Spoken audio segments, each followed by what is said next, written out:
Go inside the Crimson Tide. Tider Insider TV with Rodney Orr and Gary Harris. Oh, Nellie, it was a night to remember for Alabama softball on Saturday with the bases juiced down 3-1 in the bottom of the sixth with 2 outs. Harris Rodney Orr, who was 0 for the postseason, came through in the clutch and clutches everything. A grand slam lifted the Tide to its 10th College World Series appearance as Bama defeated Oklahoma twice on Saturday in the Super Regional round. And look at that crowd. They stayed to party because it was some kind of atmosphere at the Rhodes House. And with that, we say good evening, everybody, and welcome into another edition of Tider Insider TV. Alongside Rodney Orr from TiderInsider.com, I'm Gary Harris. Our program presented each and every week by Buffalo Rock. Now, we don't have cans tonight, so there's no pop the top, but there is that. And then that sweet sound of ice cold Diet Pepsi. Buffalo Rock and Alabama tradition. Remember to pick up your favorite Pepsi product the next time you're at your local grocery store. Well, Rodney, what an incredible scene it was at the Rhodes House on Saturday night. Alabama softball with back-to-back wins over a terrific Oklahoma team in the Super Regionals. Probably disappointing for both sides that they had to match up in a Super Regional. This was a matchup worthy of the College World Series. But Alabama used another masterful performance in the circle from freshman Alexis Osorio to shut down the Sooners in the first game of the day. Then in the nightcap, it was the grand slam that brought Alabama back from the dead. Now it's on to Oklahoma City, and Pat Murphy and company will play Michigan, a team that he's very familiar with. In fact, Alabama got handled by Michigan early in the year in Tuscaloosa in a tournament, but that was then and this is now. A total of 5 SEC teams are in the field. 4 are in the other bracket. Alabama's the only SEC team in its bracket, so that guarantees you that one of the SEC teams in the final championship series will, or one of the SEC teams will make it. Maybe they'll face Alabama. And, of course, Rodney, this year, one of the SEC teams other than Alabama is also from the state of Alabama, as the Auburn Tigers have made it for the first time. It's going to be weird, you know. Maybe the softball universe is in Alabama. I don't know. It's kind of weird. It's going to be fun. I mean, Michigan is, Hutch is one of our best friends, and their program is very similar to ours. Very good kids, classy program. They do things the right way. We played them twice here. We know they're very good. They beat us twice soundly. I think they're probably improved. We're definitely improved, and it's going to be a great matchup. Here are the details. Alabama and Michigan on Thursday, 6 p.m. at ASA Hall of Fame Stadium. The Tide, as Pat Murphy mentioned, as I mentioned earlier, handled twice by Michigan, but that was way back in the early spring. Rod, let's talk about this year's team. Of course, 2012, Alabama won it all. Last year, they finished second, losing in the championship series to the SEC's Florida Gators, as Florida joined Alabama as the only teams from the Southeastern Conference to win it all. But this is this year, and this Alabama team's had its ups and it's had its downs, but they've got a dominant pitcher right now in Alexis Osorio, got a lot of momentum. I would argue they had the toughest Super Regional to have to get through Oklahoma. And can this team take it all and bring it home? Sure, they can take it. Again, Gary, you wondered the other night if they were going to have enough firepower, but they seemed to find a way to get it done, with got the bases loaded and got the big hit from Runyon for the grand slam, obviously won the game. And, they just find ways to make it happen. Osorio did an outstanding job pitching once again and got the offensive support when she needed it. Rodney, too, I want to give Coach Murphy some credit because we know what he's accomplished. He's already a Hall of Famer. But in that game Saturday night, first of all, to lose Friday at home, have to come back and win the first game Saturday 2-0 with Osorio, then come back and Lauren Chamberlain, Oklahoma's incredible home run hitter, the best home run hitter in the history of college softball, has got them out in front 3-1. The at-bat prior to the grand slam, Rodney, Murphy had pinch hit for Runyon. Andrea Hawkins had pinch hit for her. Struck out, but pinch hit for her. She had not gotten a hit in the postseason. Then in the bottom of the sixth, bases loaded, 2 outs. Basically, the game's on the line right there. And he goes ahead and lets Runyon hit, and she connects on the first pitch. He probably sensed she was due. Yeah. I mean, she's had a great year. What'd she tie the record? Charlotte Morgan's record, 95 RBIs in a single season. So, again, sometimes when a player is a really good player and they've struggled, it gets to a point where that they're due. And she certainly was, and she got all of that one. And you have to keep in mind this. She already had 3 grand slams this season. Now she's got 4. and that's the biggest one in her life and one of the biggest in the history of the program. So Alabama taking on Michigan, trying to win a second national championship. 5 of the 8 teams from the SEC. There are some storylines that we'll be following beginning on Thursday.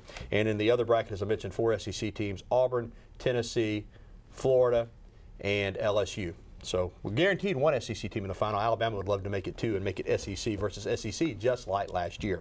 Well, Rod, another Crimson Tide team that plays on the diamond does not have any more games left.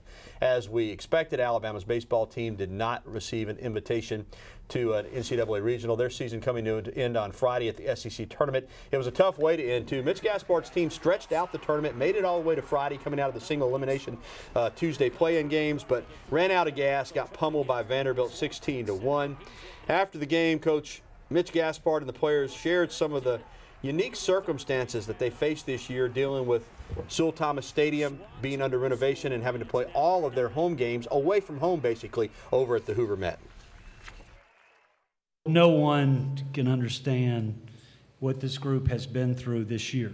And to be in a hotel every weekend and you know, to make a run at the end, that's something I'm proud of. I'm proud of our coaches. I'm proud of our players to hang together and through a lot of adverse situations this year.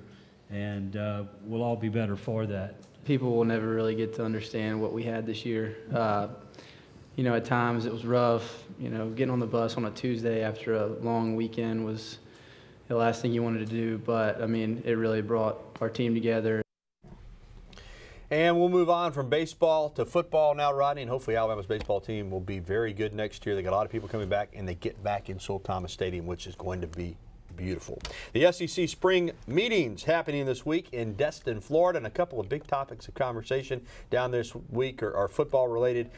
Alabama head coach Nick Saban addressed both the satellite camp and graduate transfer rules today. He pleaded that the Power 5 conferences need to get together and make the playing field level for everybody.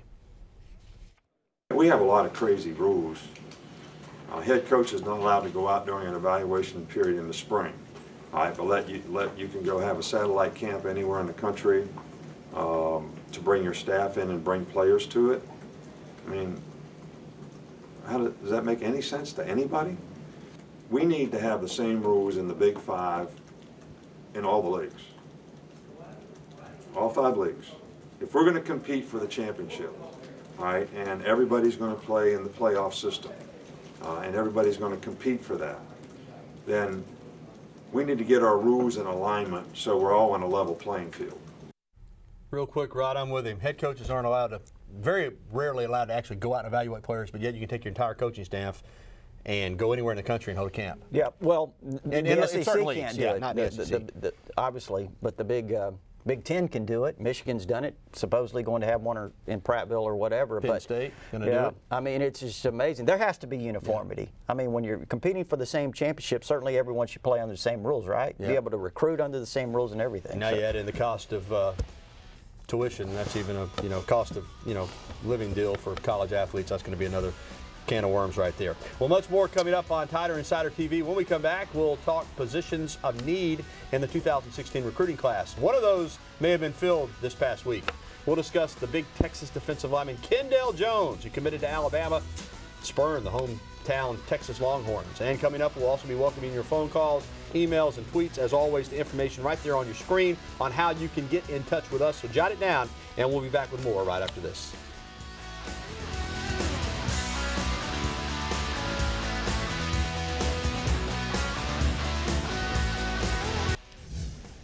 Buffalo Bills Pro Bowl defensive lineman Marcel Darius will miss the season opener against the Colts. The NFL announced a one-game suspension for violating the league's substance abuse policy. That comes from his arrest last year here in Alabama for possession of a controlled substance and possession of drug paraphernalia. The former Crimson Tide star said, "Hey, you know what? I made a mistake. I'm looking forward to playing in game number 2.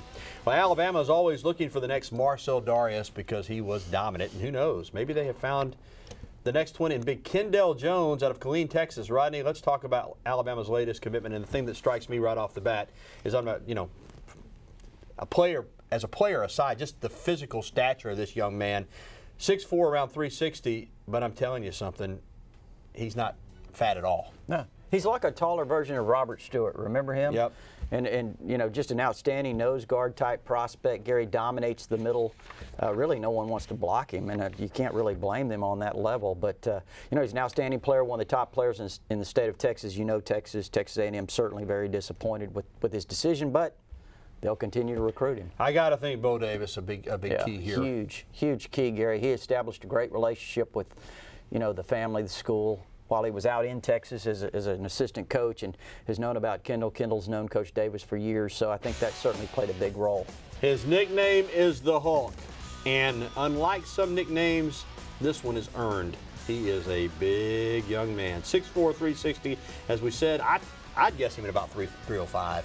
I mean, it's just amazing. He just carries that weight so well. You see some of his other offers. Really one of those guys that could go just about anywhere in the country. As Rodney alluded to, Texas is going to continue to recruit him. Killeen is within, you know, an easy drive of Austin. But a lot of people will recruit him, but Alabama certainly has the inside track as they have gained his verbal commitment.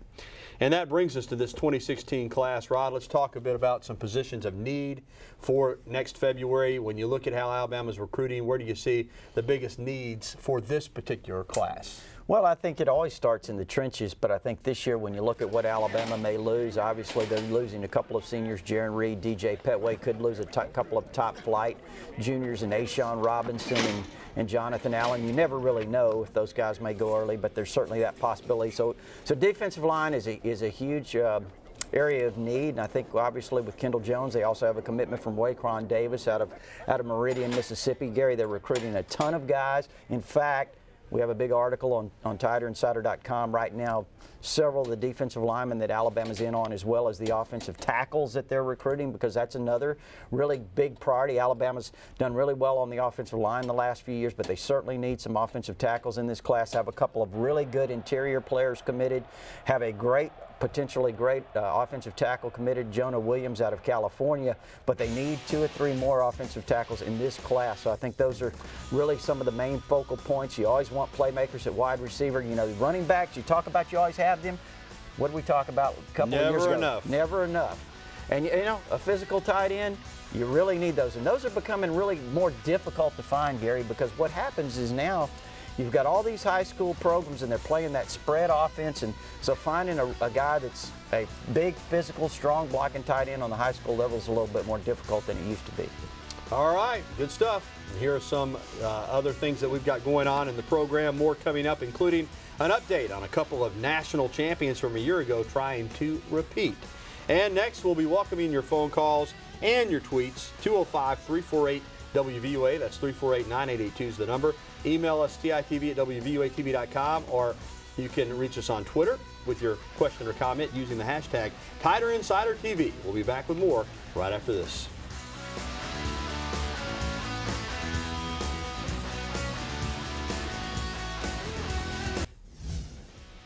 Winning one national championship is difficult enough. To go back-to-back, well, it's almost unheard of. In fact, in women's doubles tennis at the national championship, it's only happened twice, the second time yesterday. Alabama's Maya Jansen and Aaron Ratliff beat their counterparts from Cal to win it for the second straight year. The ladies excited to bring back another championship to Titletown.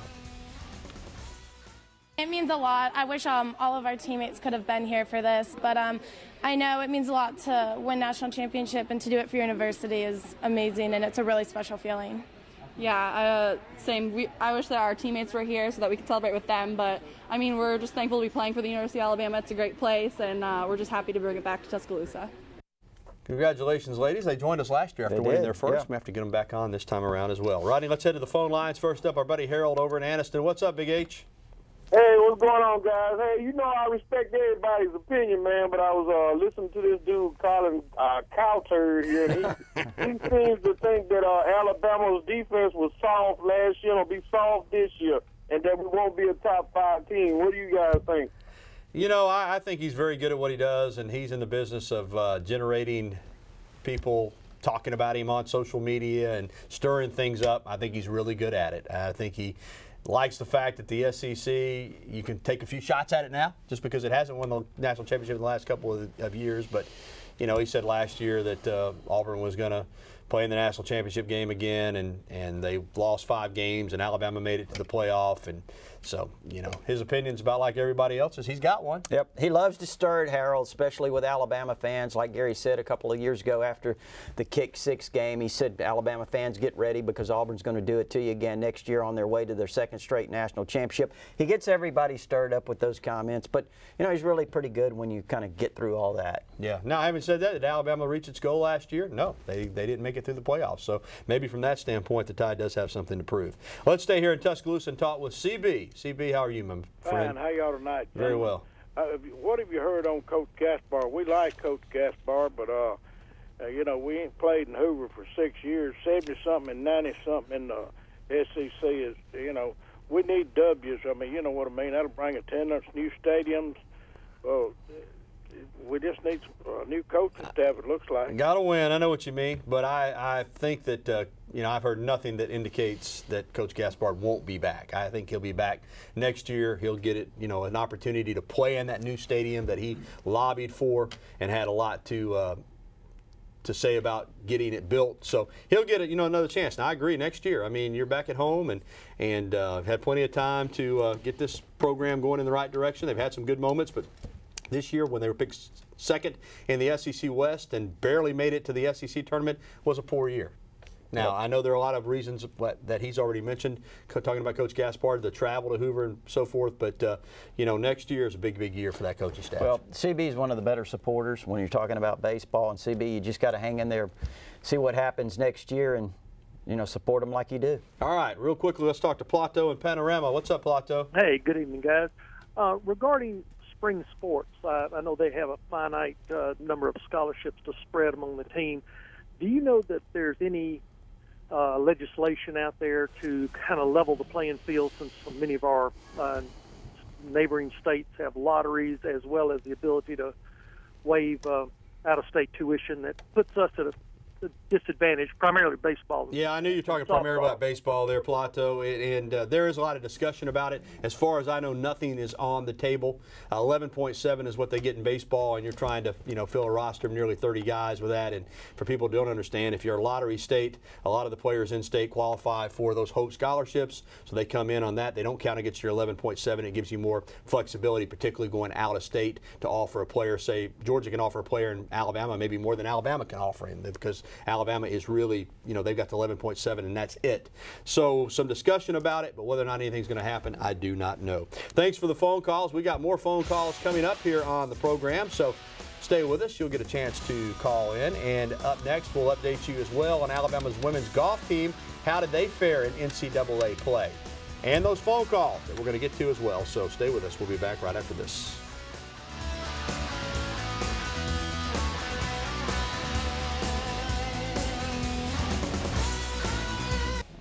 And another national champion for the Tide. Emma Talley fired a 3-under at the NCAA Championships in Bradenton, Florida, to win Alabama's very first individual national championship in women's golf. She's also a U.S. amateur champion, so she's good. Talley said she was trying not to get caught up in scoreboard watching during her final round. I didn't on the first 9 and part of the back, but when I saw Leona chip in on 7, I started asking questions. So Coach kind of kept me updated the whole time, and I watched the leaderboard. But it was nerve-wracking, and this, I'm telling you, under the tent was more nerve-wracking than anything I hit out there. Yeah, she had to watch those other competitors come in that had a chance to catch her, but they didn't. Alabama as a team didn't do as well as it would have liked, 14th, but still.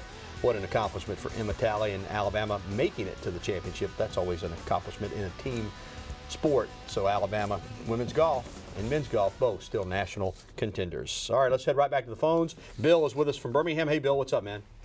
Hey, Roddy-Dotty, not doing the hotty-totty, that's for sure. I hear you. Hey, listen, you know, last year, of course, you know, the Ole Miss game, there was a lot of hype about it. May have had an effect on us.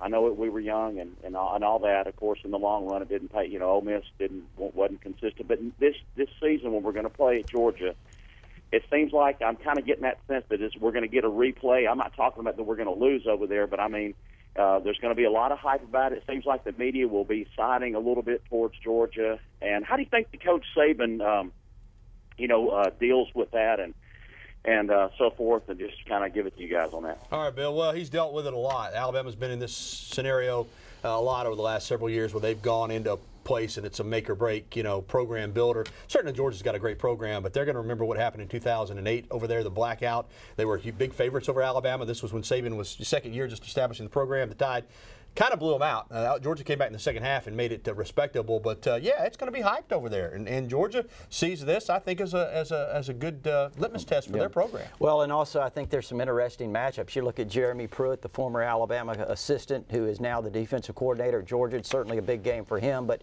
he's done an outstanding job on that side of the ball. Georgia should be much better defensively. They expect to be, but again, they're looking for a quarterback just like Alabama is.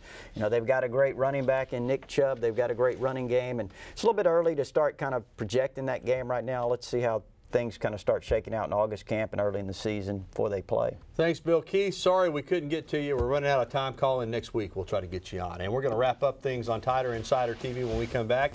And Butch Jones singing a different tune on Rocky Top. Certainly doesn't want to hear a song with the word Sweet Home Alabama in it. See why the coach of the Big Orange was seen red because of that. We'll have that when we come back after the break. Stay with us.